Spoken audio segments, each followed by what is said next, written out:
Welcome to the Sales Influence Podcast, where we talk about finding the why in how people buy. I'm your host, Victor Antonio, and today we're going to talk about preference formation and preference destabilization and some tactics. Ooh, sounds like a complicated topic already. It's not, and it's going to be very useful. Preference formation and preference destabilization. Let's kind of talk about what that is. Preference formation is that your preferences form when you're looking for something to buy. Let's pretend for a moment that you want to buy a computer. Well, you go online and you do a search, and you have a certain idea of what you want. You may know that you want to buy, let's say a PC as opposed to a Mac, right? So let's say you go for the PC. You may be looking at the brand, but then you start to consider some of the details of what you want in terms of specifications. You may look at memory, maybe CPU, screen size, and other things. So as you do your searching through the internet, online, offline, whatever it may be, your preferences begin to format themselves. In other words, they begin to form in your head what you want. So you walk into the store or go online to buy something pretty much with your preferences already formed. Now, pretend that you're a salesperson and somebody's walking through the door and their preferences are already formed. In other words, they know what they want. Well, it's hard to change somebody's mind when they know what they want.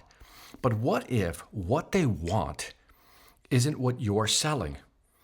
What happens when they walk through that door and what you want to sell them isn't what they have in their head? Now you have to find a way to change their mind. But as you know, if you've listened to my other podcasts, when people walk in and their preferences have been formed, it's really hard to change their mind. And the only way to convince somebody to consider a new product or a new service is to destabilize their preferences. That's a nice topic, right? How do you destabilize their preferences? That's preference destabilization. So let's walk through an example. Sounds complicated, but it really isn't. And it's really going to be very applicable in what you do. So let's walk through a simple example. And then I'm going to give you some strategies that you're going to be able to implement to destabilize a customer's preference. And again, the goal of destabilizing their preference is to get them to buy your product when they're already sold on buying another product.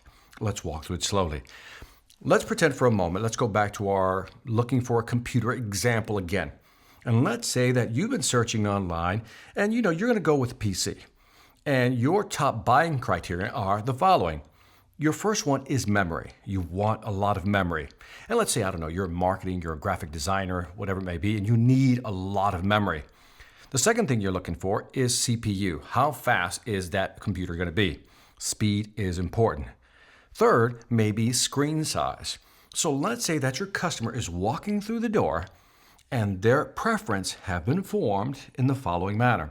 They want a PC, and their first criteria is they want a lot of memory. Second, a fast computer with a fast CPU. And number three is screen size. But let's say that the product you offer may not have those preferences or criteria in that order. So, tactic number one, minimize one of their criteria. Let me say it again. One strategy is to minimize one of their criteria. Let's say, for example, that their number one criteria is memory. But what if, when the customer walks in, you say something to the effect that, memory shouldn't be your number one priority, Mr. Customer. In fact, because of the fact that hard drives are going down in price, that you can buy a small external hard drive, or the fact that you can move your data, your information into the cloud, having a big memory shouldn't be your number one priority. It should be a fast computer. In other words, your CPU time is what you really should be looking at as your number one deciding factor. Now, what I've just done, if the customer buys that, is I've now moved CPU speed of the computer from the number two position to number one by minimizing the importance of having a lot of memory. Now, sometimes we want to minimize the importance of something because we don't offer that. Let's say that I have a computer that's very fast but doesn't have a lot of memory.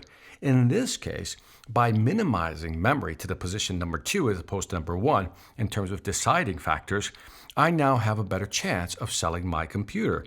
So strategy number one is to minimize something by telling the customer, hey, you don't really need that. That shouldn't be that important. That's a lesser priority. And that's one strategy you can use to minimize the buying criteria. And again, all this is to position your product as number one. Now, let's say that a second strategy we want to use is that we want to elevate. Maybe the consumer isn't thinking that something is important, but we, from what we're selling, we think it's important, but they don't. Let me give you an example. Let's say, for example, that screen size in our example was number 3. We originally started out with memory number 1, CPU number 2, screen size number 3.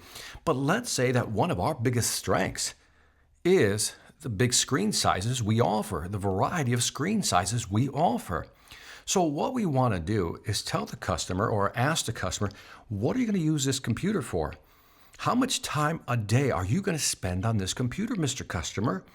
Well, the more you ask questions, you realize that the customer is going to spend a lot of time on that computer, which means they're going to need a big screen. And what you're now doing is telling the customer, right now you have screen size as your number 3 priority. I think you should move that up to maybe number 2. Now, what I've just done is elevate the importance of screen size, which was originally a 3rd priority, to maybe the 2nd priority. Get the idea? So, how does this apply to you? When you're selling a product, sometimes the customer doesn't really appreciate or discounts how valuable that feature or function is with your product. And what you need to do is to elevate the importance of that feature or function by asking the customer questions. And the customer goes, I never thought about it. I guess screen size, for example, is important.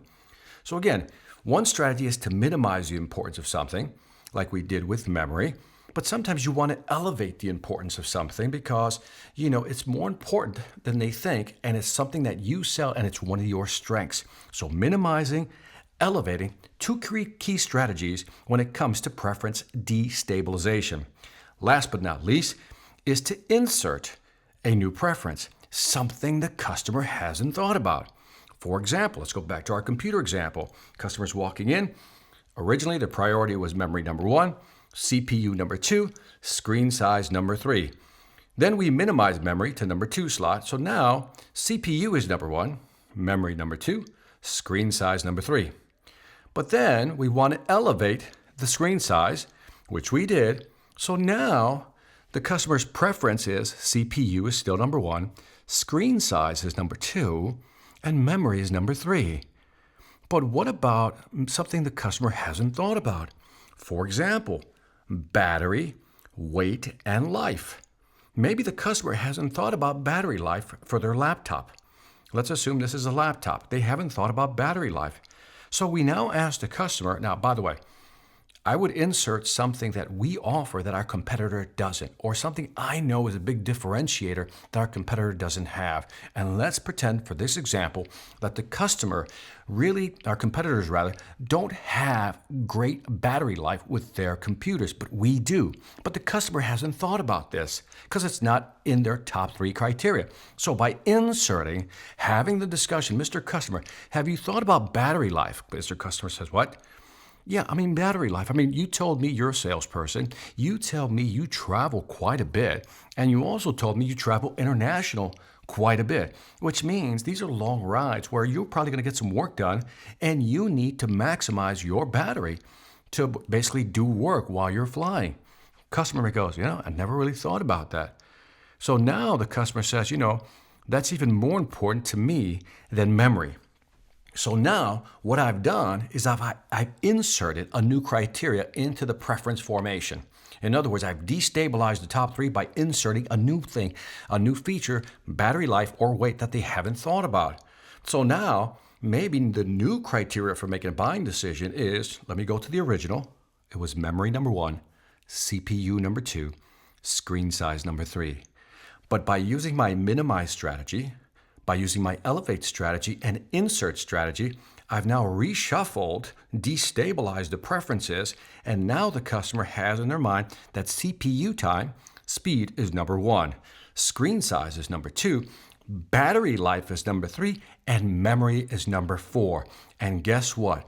When I look at those top 4 criteria, they align perfectly with the product I have to offer, and I do it better than my customer. So keep this in mind. Learn how to minimize, elevate, or insert feature sets that play to your advantage. Keep that in mind. This is Victor Antonio. Let me know what you think of this podcast. Also, don't forget to check out my website where you can actually download, by purchasing, some of my video training programs at seminarsonselling.com. That's seminarsonselling.com. This is Victor Antonio with the Sales Influence Podcast, always reminding you, selling ain't hard when you know how. Take care.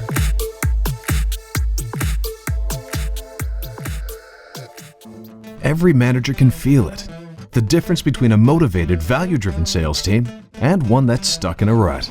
CEOs know the difference too. They can see it clearly in the profit and loss columns. The question is, how do you get your team to this elite level? Is there something extra you can do to break through the remaining resistance and equip them with the right mindset to grow your business? Yes, there is. But you're not going to do it with one of those cheesy inspirational speakers or some self-proclaimed guru. What you need is someone with a real business track record to deliver key insights in a captivating way, to give your team the right tools for selling in today's tough marketplace. Enter Victor Antonio, experienced executive, innovative thinker, compelling speaker. He's ready to deliver the message you need your people to hear, not with a canned speech, but a customized, dynamic keynote designed to deliver results. Bring Victor Antonio to your next event before the competition does. Go to www.victorantonio.com for more information.